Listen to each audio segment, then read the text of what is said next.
puno od srca.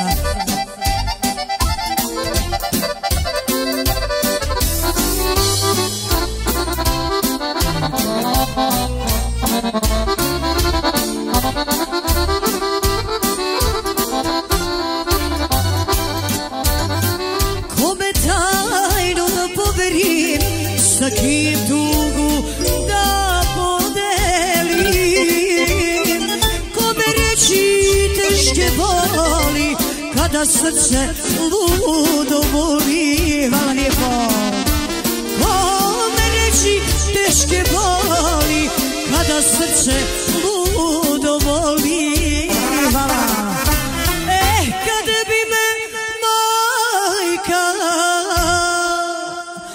ponovo rodila i kad bi me sreća poslužila, ponovo bi tebe potražila i sa tobom sreću podelila.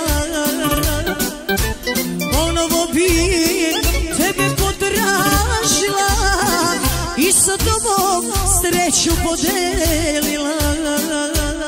Ajmo. Hvala lijepo, hvala od srca.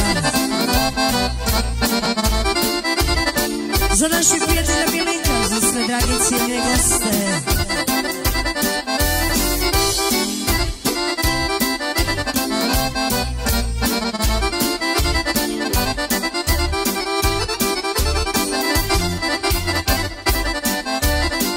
Kome reći sve što želim, sa kim radost da podelim, ako će dušu da prihvati, kome sada srce dati.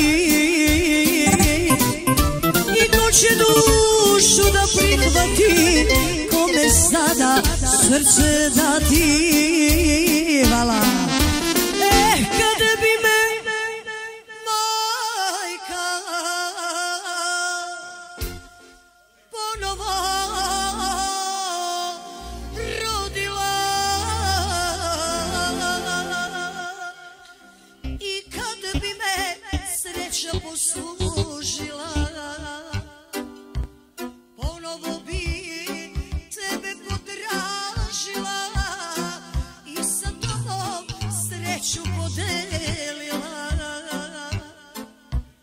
Ponovo bi tebe potražila i sa tobom sreću podelila.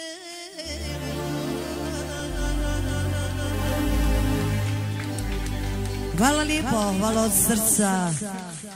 Hvala.